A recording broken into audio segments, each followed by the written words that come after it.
Assalamualaikum warahmatullahi wabarakatuh. Perkenalkan, nama saya Wildanila. Saya berasal dari Prodi Pendidikan Agama Islam Serambi Mekah dengan NIM 2312 010017. Nah, pada video kali ini saya ingin membahas tentang sejarah pendidikan agama Islam.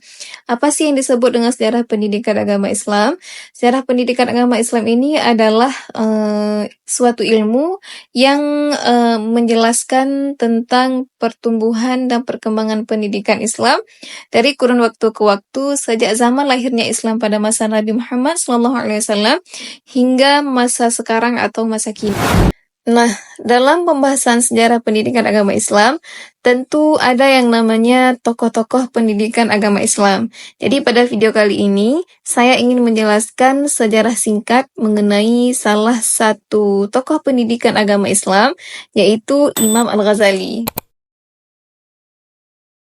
Membahas tentang pendidikan Imam Al-Ghazali itu sangatlah panjang ya teman-teman. Namun sedikit cerita bahwa pendidikan Imam Al-Ghazali ini itu dimulai pada kotanya sendiri dengan berguru kepada ayahnya sendiri dan mempelajari Al-Quran dan dasar-dasar ilmu keagamaan.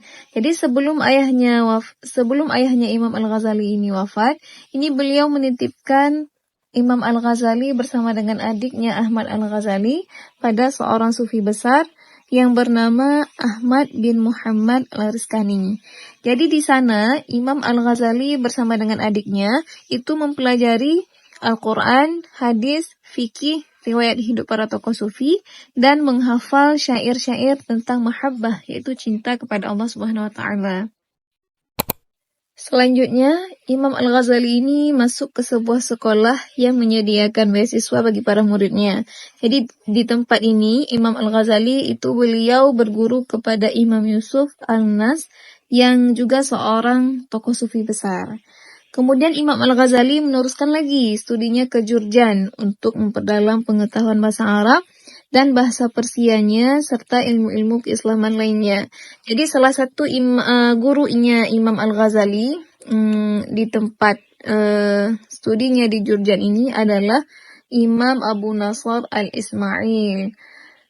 Lalu dalam bidang hadis, Imam Al-Ghazali ini belajar dengan seorang guru yang bernama Abu Sahal Muhammad bin Ahmad Al-Hifsi Al-Maruzi. Jadi dengan berguru dari beberapa ulama membuat pengetahuan Imam Al-Ghazali semakin luas sehingga kecerdasan daripada Imam Al-Ghazali ini menarik perhatian Imam Al-Haramain.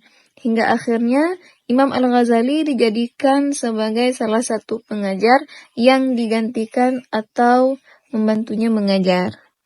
Nah, berikut ini ada beberapa kitab yang kitab ini langsung dikarang oleh Imam Al-Ghazali sendiri.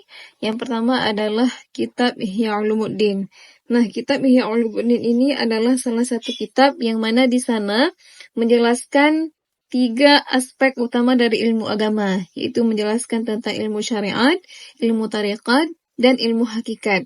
Jadi Imam Al-Ghazali sebagai pengarangnya sendiri juga telah menghubungkan ketiga aspek tersebut menjadi satu penalaran yang mudah ditangkap dan dipelajari oleh pembaca. Yang kedua, ada namanya kitab Minhajul Abidin. Jadi kitab Minhajul Abidin ini juga salah satu kitab yang langsung dikarang oleh Imam Al-Ghazali, yang mana kitab ini adalah kitab tasawuf dan kitab yang berisi panduan-panduan spiritual untuk mencapai kedamaian hidup dan spiritualitas. Sekian presentasi dari saya. Mohon maaf bila ada kekurangan dan kesalahan. Wabillahi taufiq wa hidayah. Assalamualaikum warahmatullahi wabarakatuh.